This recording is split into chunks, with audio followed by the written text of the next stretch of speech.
كل نفس ذائقة الموت.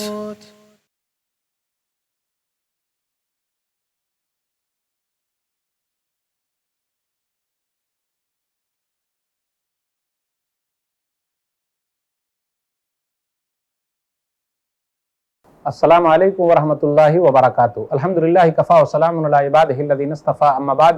محترم ناظرین کرام، پروگرام جنازے کے احکام و مسائل میں آپ حضرات کا استقبال ہے۔ آج کی نشست کا موضوع ہے موت کے وقت کی دعا۔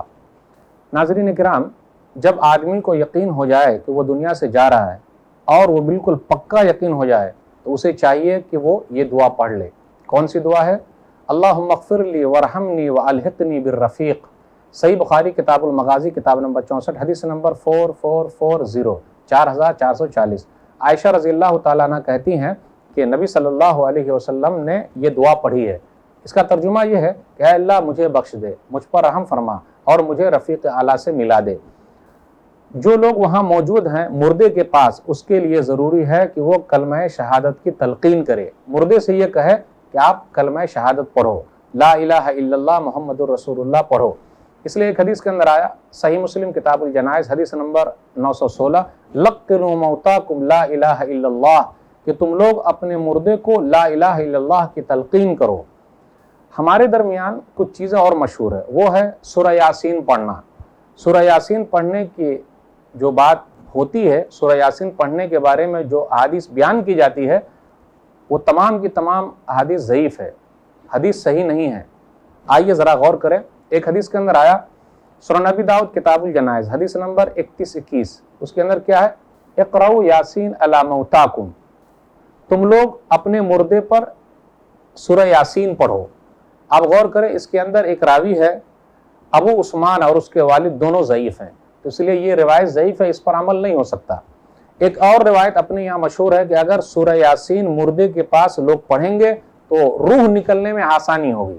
میزان الاعتدال جلد نمبر 4 صفحہ نمبر 90 میں، پھر اسی طریقے سے ارواء الغلیل جلد نمبر 3 صفحہ نمبر 152 میں ایک حدیث آئی ہے، ما من میت یموت فیقرأ عندہ یاسین الا ہون اللہ علیہ۔ کسی مردے کے پاس اگر سورہ یاسین کو پڑھ دیا جائے، سورہ یاسین کی تلاوت کی جائے تو اللہ تعالیٰ اس کے لیے آسانی پیدا کرتے ہیں۔ میرے بھائیو، یہ روایت بھی ضعیف ہے، کیونکہ اس کے اندر مروان بن سالم جو ہے وہ ثقہ راوی نہیں ہے، وہ صحیح نہیں ہے، اس لیے اس حدیث پر بھی عمل نہیں ہو سکتا۔ جتنی بھی احادیث ہے جو سورہ یاسین پڑھنے کے بارے میں ابھارتی ہے کہ مردے کے پاس سورہ یاسین کی تلاوت ہو، وہ تمام کی تمام روایتیں ضعیف ہے۔ اس لیے ہمیں اور آپ کو کیا کرنا ہے؟ جو صحیح حدیث ملی ہوئی ہے وہ یہ ہے کہ ہم اور آپ جب مردے کے پاس ہوں تو مردے سے یہ کہے کہ تم لا الہ الا اللہ پڑھو، تو لا الہ الا اللہ کی تلقین کریں، ان کو زبان سے کہلوائیں۔ اگر وہ کہتا ہے تو ٹھیک، اور اگر وہ نہیں کہتا تو ہو سکتا وہ دل میں پڑھتا ہو، تو ہمیں اور آپ کو بھی اچھا گمان رکھنا چاہیے۔ لیکن سورہ یاسین پڑھنے کے بارے میں مجھے کوئی حدیث نہیں ملی، اس لیے ہم اور آپ بھی ایسے بدعات و خرافات سے دور رہیں۔ جنازے کے احکام و مسائل میں بہت ساری بدعات اور خرافات جس کا تذکرہ انشاءاللہ آپ کے سامنے کرنی ہے، تو ایک چیز کا تذکرہ میں نے یہ کیا کہ مردے کے پاس ہمیں اور آپ کو سورہ یاسین کی تلاوت نہیں کرنی ہے، قرآن کی تلاوت نہیں کرنی ہے۔ پھر اسی طرح مردے کے پاس رونا دھونا نہیں، چیخنا نہیں، چلانا نہیں، کسی طریقے کی باتیں نہیں کرنا، لوگوں کو پریشان نہیں کرنا، ایک دوسرے کو دھکا نہیں دینا، اور ان کے سامنے کچھ ان کی اور چیزیں بیان نہیں کرنا، بلکہ وہ وقت ایسا وقت ہوتا ہے کہ آدمی کو چاہیے کہ وہ کسی طریقے سے بھی آخری کلمہ جو ہے وہ لا الہ الا اللہ اگر وہ زبان سے کہہ دے اور واقعی وہ دنیا کے اندر نیک رہا ہے تو اللہ تعالیٰ آخری وقت میں اس کی زبان سے وہ کلمہ جاری کرا دے گا۔ اس لیے جس کلمے کی تلقین کی جا رہی ہے تو ایسے لوگوں کو چاہیے جو پڑھے لکھے لوگ ہوں، جو سمجھدار لوگ ہوں، وہ مردے کے پاس رہیں، وہ میت کے پاس رہیں، وہ بیمار کے پاس رہیں، کیونکہ اب روح نکلنے والی ہے۔ تو ایسے وقت میں، آخری وقت میں جب اچھے لوگ ان کے پاس رہیں گے تو اچھی چیز کی تلقین ہوگی۔ لیکن آج کل دیکھ لیجئے کہاں اچھے لوگ رہتے ہیں، وہ ایسے لوگ ہیں جن کو جانکاری ہے ہی نہیں کہ میت کے پاس کیسے بیٹھنا چاہیے، بیمار کے پاس کیسے رہنا چاہیے، انہیں کیا بتانی چاہیے۔ لوگ صرف افسوس زیادہ کرتے ہیں، پریشانی کو یاد کرتے ہیں، جبکہ اب آخری وقت آ گیا ہے تو اس وقت یہ چاہیے کہ آدمی کو جو صحیح چیز بتائی گئی ہے اس چیز کے بارے میں جانکاری حاصل کرے۔ اس لیے میں ناظرین کرام سے کہتا ہوں کہ ہمیں اور آپ کو بھی جنازے کے احکام و مسائل، مردے کے تعلق سے، بیمار کے تعلق سے جتنی بھی چیزیں ہیں قرآن و حدیث کی روشنی میں سیکھنا بہت ضروری ہے۔ اگر ہم اور آپ سیکھ لیتے ہیں اور اس کے بعد لوگوں کو بتاتے ہیں اور مردے کو اس کی تلقین کرتے ہیں تو ان کو بھی ثواب ملے گا اور ہمیں بھی ثواب ملے گا. پھر اسی طریقے سے وہ دنیا سے چلا جائے گا، توحید کی حالت میں جائے گا تو انشاءاللہ جنت پکی ہے.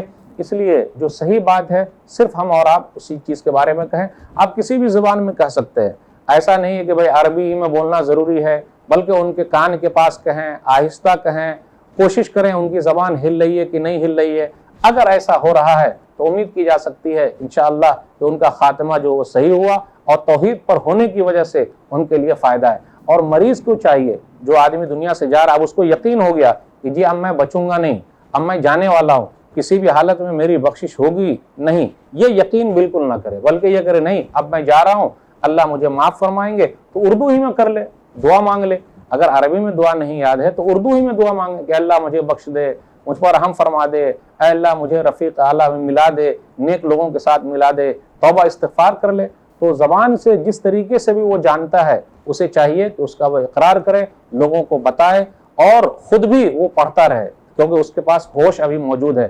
لیکن دوسرے لوگوں کو چاہیے جو ہوش میں ہے ان کے سامنے صحیح طریقے سے رہے تو اس کا فائدہ ہوگا. اللہ سے دعا ہے کہ اللہ تعالی ہم لوگوں کو مردے کے پاس جو چیز کہی گئی ہے پڑھنے کے لیے، جیسے لا الہ الا اللہ، اسی کو پڑھنے کی توفیق دے. سورہ یاسین پڑھنے کے بارے میں نہیں کہا گیا ہے تو اللہ تعالی ہم لوگوں کو بدعت و خرافات سے دور رکھے. آمین. والسلام علیکم ورحمۃ اللہ وبرکاتہ.